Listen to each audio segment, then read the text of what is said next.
In my last video, it was all about the UX presentation deck, but there are other ways to share findings. I'm Ash Montes, I work as a UX researcher, and I thought it would be good to share 4 different strategies that I personally tried and tested and feel they can really make a difference in getting the team's attention.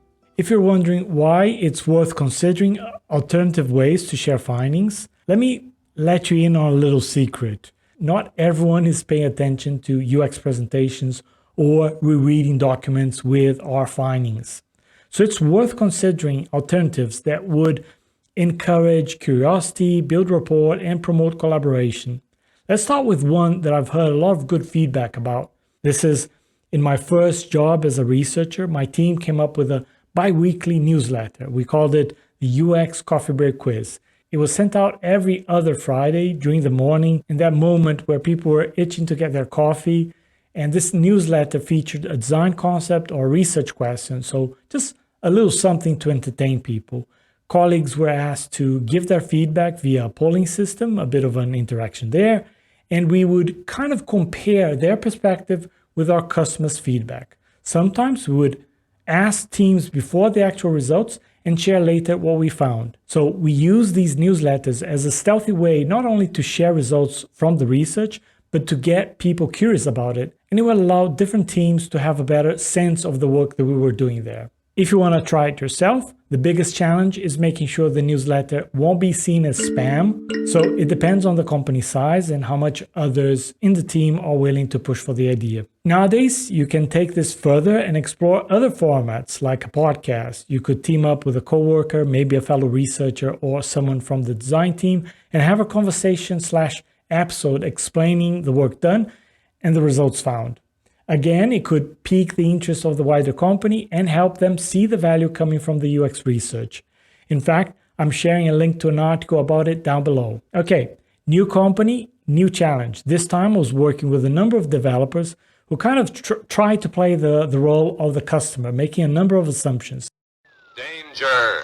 Danger! And then when a researcher would come up with insights, they found this or that, there was some amount of skepticism. Can we really trust what this researcher is saying? So my second suggestion is more of an informal approach to counter that, and it allows this kind of back and forth between team members and building up the trust. What is it? Well, I've heard it being called research cinema, UX watch party, lunch and learn. It's all about bringing people together to watch clips from usability testing or user interviews. It's the opposite of all the seriousness or high stakes feeling that you get when you're going through a big UX readout or debrief.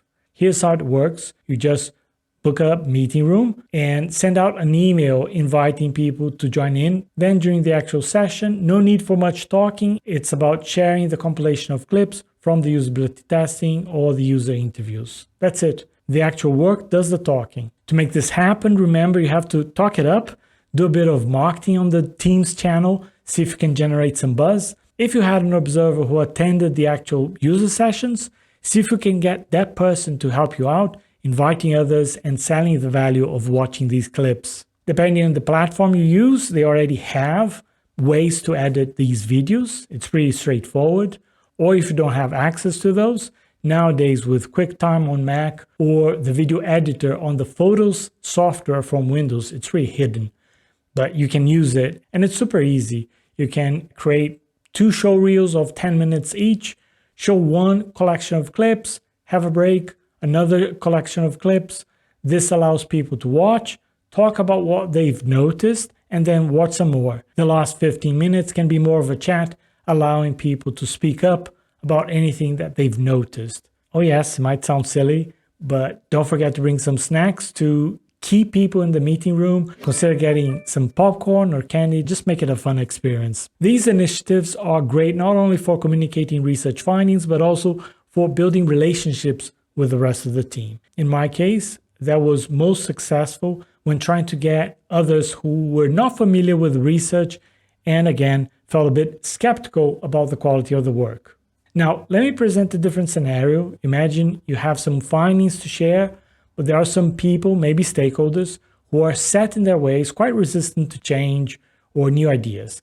They tend to forget whatever you shared in your presentation deck, what is the best way forward in this situation? This is where the third way of doing things come in. Research shows that people are much more likely to remember content, internalize it, when they actively engage with it rather than just listening or seeing someone talk about it.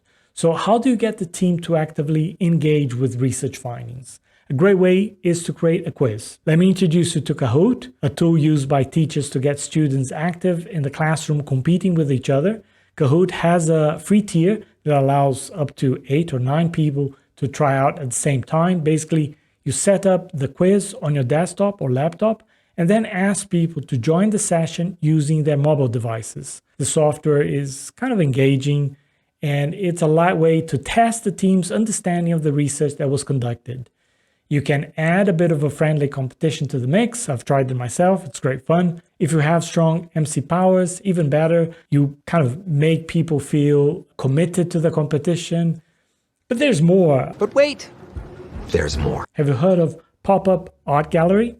Especially if you're working in an office and have a lot of material from a big research project. So curate all the content to be displayed in a meeting room.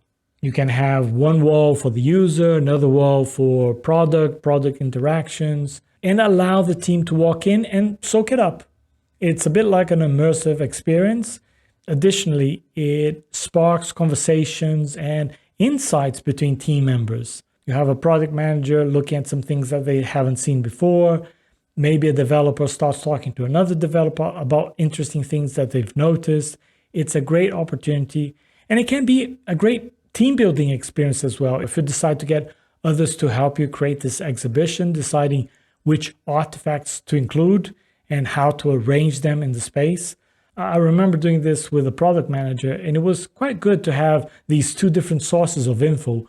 Me bringing the qual data, and she was assembling all the quant data, the analytics, and combined it made a strong case for the direction that we were taking with the product. So those are the 4 different ways to share these insights, engage people with all the hard work done, and make sure these findings don't get neglected. From the popcorn watch party, the interactive quiz, the newsletter or podcast, to the visual feast of the pop-up art gallery, there's something for everyone. I'd love to hear if you've tried anything like this before, or if you would be tempted to try out any of these ideas.